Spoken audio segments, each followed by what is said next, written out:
At 68, I got a phone call from a bank I had never borrowed money from about a mortgage I never signed. The house my father built with his own hands was 90 days from foreclosure, and the only person who could have done it was my brother. My name is Leonard Hartwell, retired civil engineer, 40 years designing drainage systems, overpasses, and load-bearing structures across Ohio. I know how things are supposed to hold together. I know what stress looks like before the whole thing gives way. I just never thought I'd have to apply that to my own family. It was a Tuesday morning in February. I was in the garage sorting through old toolboxes when my cell rang, unknown in number, local area code. A woman named Carol Briggs from First Midwest Bank told me, in a calm professional voice, that the property at 41112 Delwood Avenue was 90 days past due on its mortgage payments. Foreclosure proceedings were beginning unless arrangements were made. I said, "I'm sorry." "What mortgage?" She gave me the loan number, the origination date, the balance, $150,000, taken out 3 years ago. I had never seen that document, never signed anything, never received a single statement. I thanked her, told her I'd call back, and stood in my garage for a long time with the phone in my hand. Delwood Avenue was the house my father built in 1971. He poured the foundation himself, framed the walls with 2 of his buddies from the plant, and moved his young family in before Christmas that year. My brother Clifford and I grew up in that house. We fought over the bathroom, threw a baseball through the back window twice, and sat at that kitchen table every Sunday for 20 years. When Dad died 4 years ago, he left the Delwood house and a small rental property on Carver Street to both of us equally. I have the original will in a lockbox in my bedroom closet. The week before he passed, Dad pressed it into my hands and said, "You keep this, Lenny. You're the careful one. I was the careful one.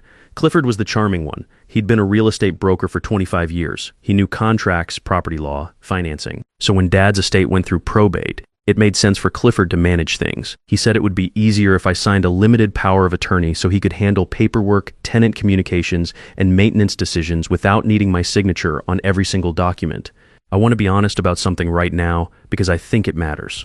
A power of attorney is one of the most useful legal tools you can give someone you trust. It lets them act on your behalf, sign documents, manage accounts. Most people sign them for aging parents or close family members without thinking twice. I didn't think twice. I signed it at his kitchen table on a Saturday afternoon while Nadine, his wife, made sandwiches.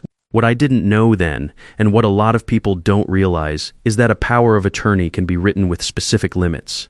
Mine had one critical restriction. It explicitly prohibited Clifford from encumbering any jointly owned real property. That means he was not allowed to take out a mortgage against Delwood or Carver Street. He did it anyway. He mortgaged Delwood for $150,000 in 3 years after I signed that document, and he did it using my name, my authorization, and a legal instrument that clearly forbade exactly that action. But I didn't know any of this yet on that February morning. What I knew was that something was wrong, and I knew who was responsible. I did not call Clifford that day. I want to be clear about that choice. Every instinct told me to pick up the phone and demand an explanation. I've thought about why I didn't, and the honest answer is that I spent 40 years in engineering. You don't confront a structural failure before you understand where it started. You pull the drawings, you read the specs, you find out what actually happened before you start talking. So I called Beverly instead. Beverly is my daughter. She's 38, a pharmacist, and she has her mother's ability to cut through noise and get to the point. I told her what the bank said. She was quiet for a moment and then asked one question. "Dad, how much rent have you received from Carver Street in the past 4 years?" I told her the answer was 0. Clifford always had a reason. Repairs one quarter, a difficult tenant the next, a dispute over the lease after that. I had let it go every time because he was my brother and I trusted him, and the amounts spread across months never felt urgent enough to push. Beverly said, "I'll call Philip. Philip is my son. He's 35, lives in Seattle, works in software. He flew in 2 days later. By the time he landed, he had already been pulling public records online, property transaction histories, business entity filings. He printed everything and spread it across my kitchen table that evening. There was a company called Briarwood Property Group, LLC, registered in Ohio, sole owner, Clifford Ray Hartwell Incorporated 4 years ago.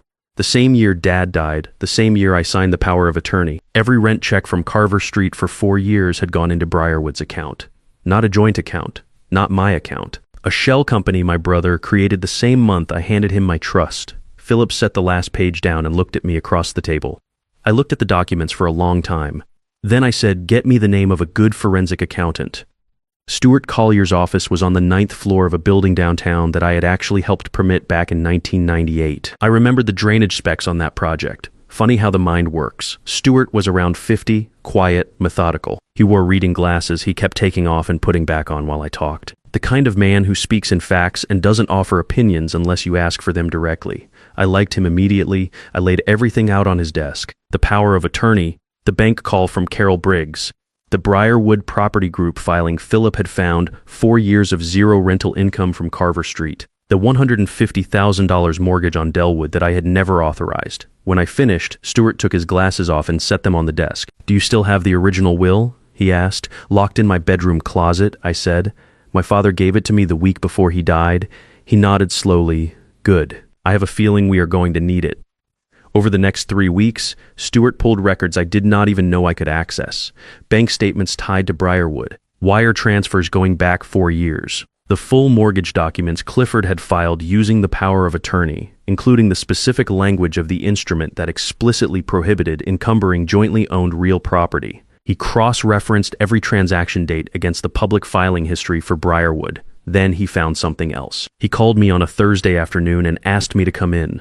When I sat down, he had 2 documents placed side by side on his desk. On the left was a photocopy of Dad's will. On the right was a page from the original I had brought in. The numbers were different. In the original will, both properties were split 50-50 between Clifford and me. In the photocopy Clifford had been using with his attorney, the Carver Street property was listed at 70% Clifford and 30% Leonard.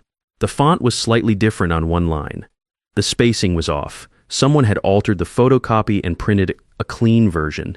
Dad had given me the original, and the original said something entirely different. Stuart set his glasses down again. "Mr. Hartwell, over 4 years, Briarwood Property Group received approximately $100 in rental income from the Carver Street property. That money should have been split equally between you and your brother. You received none of it.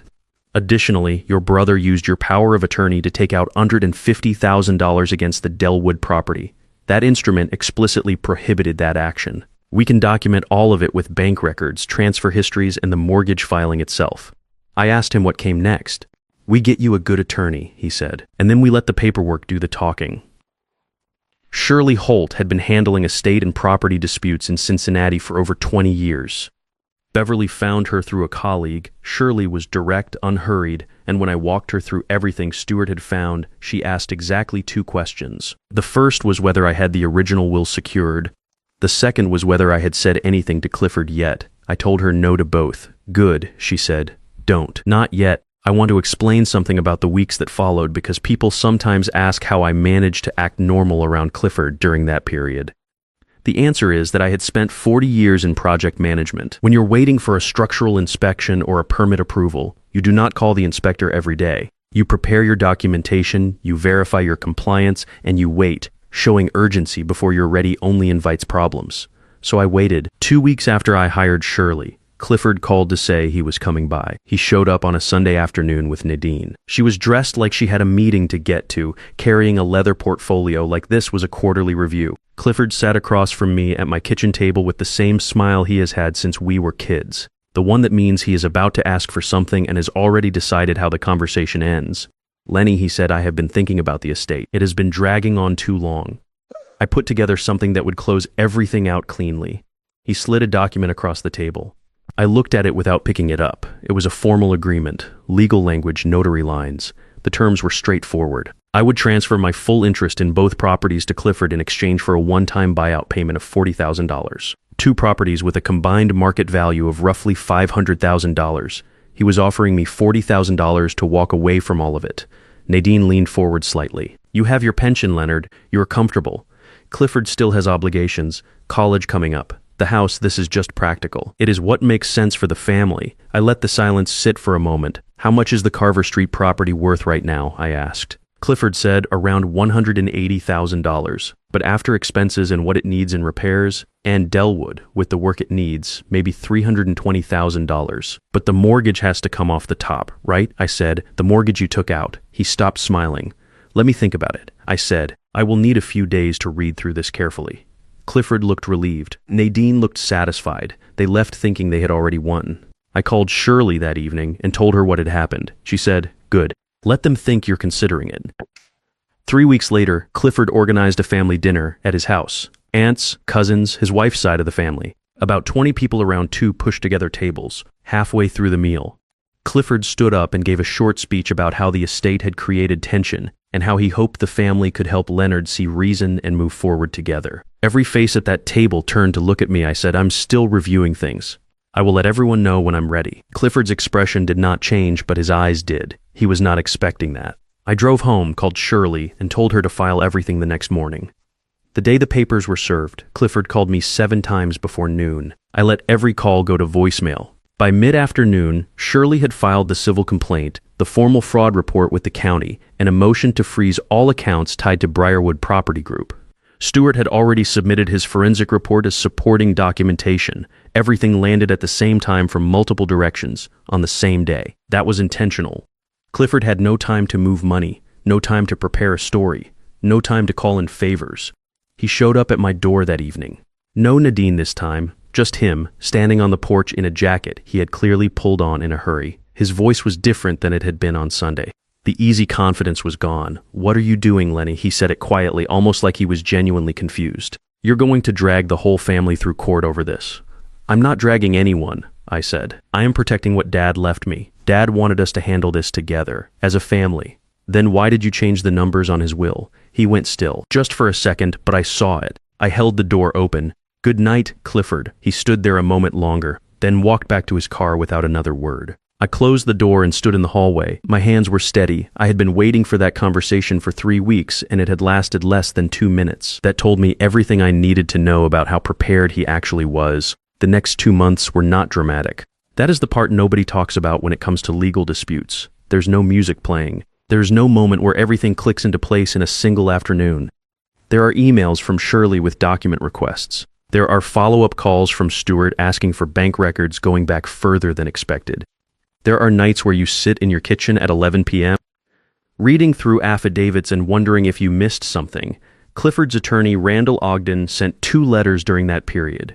The first suggested we were pursuing a frivolous claim and threatened countersuits. The second, which arrived about 6 weeks later, had a noticeably different tone. It proposed mediation. It referenced Clifford's family obligations and his history of managing the estate without compensation. Shirley called me after the second letter. "They are scared," she said. "Ogden knows what Stewart's report shows. They are looking for a way out that does not end with Clifford in front of a judge." "Is there one?" I asked. "Not one that is fair to you," she said. I told her we were not mediating. The hearing was scheduled for a Tuesday in October. I had not slept well the night before, but not because I was afraid. It was more like the feeling before a big project inspection. You have done the work. You have checked everything twice, but you still lie there running through the checklist one more time. The courtroom was smaller than I expected. Wood paneling, fluorescent lighting, the kind of room that reminds you this is not TV. Clifford sat at the defendant's table with Randall Ogden. He was wearing a dark suit, and he had the look of a man who had been told by his lawyer to sit still and say as little as possible. Nadine was in the gallery. She had chosen a seat near the back. Judge Gloria Fenn came in without ceremony and sat down. She was in her late 50s, reading glasses on a chain around her neck, a notepad already open in front of her. She looked like someone who had heard every variation of this story before and had run out of patience for the ones who thought they were the exception. Shirley presented first. She walked through the timeline clearly and without drama. The power of attorney signed 4 years ago. The specific language prohibiting encumbrance of jointly owned real property. The Briarwood Property Group incorporated the same month, sole owner Clifford Ray Hartwell. 4 years of rental income totaling $100 and $400 deposited into Briarwood, 0 transferred to Leonard Hartwell. The Delwood mortgage for $150,000 executed using the power of attorney 3 years ago proceeds unaccounted for. Then she put the 2 wills side by side on the projector screen. The original on the right, the altered photocopy on the left. The difference in the Carver Street split highlighted in yellow 50-50 versus 70-30s. Ogden objected twice during this portion. Judge Fenn overruled both without looking up from her notepad. Then Shirley called Alvin Pruitt. Alvin is 55, an electrician, and he has been renting the Carver Street property for 7 years. He was visibly uncomfortable on the stand, the way honest people often are in courtrooms. He testified that he had paid his rent every single month by check, made out to Briarwood Property Group as instructed by his rental agreement. He had a folder with him containing copies of every check he had written over 7 years. He placed it on the railing when asked. He testified that he had never received any communication from a Leonard Hartwell. He did not know I existed until Shirley's office contacted him 2 months prior. Shirley asked him one final question. In 7 years of renting this property, did anyone other than representatives of Briarwood Property Group ever contact you regarding the tenancy? No, Alvin said. Just Clifford. Always just Clifford. Clifford's jaw tightened. Ogden put a hand on his arm. Judge Fenn looked over her glasses at the defendant's table for a long moment. Then she wrote something on her notepad. Mr. Ogden, she said, your client will have the opportunity to respond. I suggest he use it carefully. Ogden put Clifford on the stand. I think it was a mistake. I think Ogden probably knew it was a mistake. But when your client has no documentary defense and the other side has a forensic accountant, a paper trail going back 4 years, a live witness with 7 years of rent checks, and an original will sitting in evidence, you run out of options. You put your client up there and you hope he holds together. Clifford did not hold together. He started reasonably enough. He said Briarwood had been set up for administrative convenience. He said managing 2 properties across town while also running his own brokerage was complicated, and routing income through a single entity made bookkeeping cleaner. He said he had always intended to reconcile the accounts with me once the estate was formally settled. Judge Fenn let him talk. She did not interrupt. She just watched him over her reading glasses with the expression of someone waiting for a bus they know is running late. Ogden walked him through the mortgage next. Clifford said the Dellwood property had needed significant structural repairs. He said he had used the mortgage proceeds to fund those repairs and had planned to repay the loan from future rental income. He said this was a reasonable business decision made in the interest of preserving the asset's value. Shirley stood up. Your Honor, may I? Judge Fenn nodded. Shirley approached the stand with a single sheet of paper. She handed it to Clifford. Can you identify this document? Clifford looked at it. It appears to be a contractor invoice. That is correct. It is an invoice for $8,400 in roof repairs to the Dellwood property, dated 14 months ago. It is the only repair invoice your attorney produced in discovery. Can you explain what happened to the remaining $141,650,000 mortgage? Clifford said there had been other expenses, ongoing maintenance, property management costs, Shirley said. Your attorney produced one invoice in discovery, one, for $8,400. We are asking about $141,600. Ogden objected. Judge Fenn overruled and told Clifford to answer the question. Clifford said the records were not all organized in one place. He said some expenses had been paid in cash. He said he would need time to compile everything. Judge Fenn set her pen down. Mr. Hartwell, you're a licensed real estate broker of 25 years. You incorporated a business entity specifically to manage these properties, and you're telling this court that you cannot account for $101,600 in mortgage proceeds because the records are not organized. Clifford said it is complicated. I see, she said, and picked her pen back up. That was the moment I knew it was over, not because of anything dramatic, not because Clifford broke down or confessed, just that one exchange. Judge Fenn had heard everything she needed to hear. What happened next I did not expect. Clifford looked over at me from the stand. We had not made direct eye contact the entire morning. He held it for a few seconds, and then he said, quietly enough that I almost did not catch it, I thought you would just sign the papers, Lenny. I really thought you would just sign them. I did not respond. There was nothing to say to that. Ogden tried a final argument about the altered will, suggesting the photocopy discrepancy was a scanning error, a printing artifact, nothing deliberate. Shirley put Stewart back on the stand for 10 minutes. He walked through the font inconsistency, the line spacing difference, and the metadata from the file Clifford's attorney had submitted in discovery, which showed the document had been edited in a PDF program 2 years after the original was notarized. Ogden did not object. He was already packing his notepad. Judge Fenn called a brief recess and came back 20 minutes later with her preliminary ruling. She looked at Clifford first. Mr. Hartwell, I want to be direct with you. The evidence presented today establishes that you used a legal instrument in direct violation of its explicit terms to encumber property you did not solely own.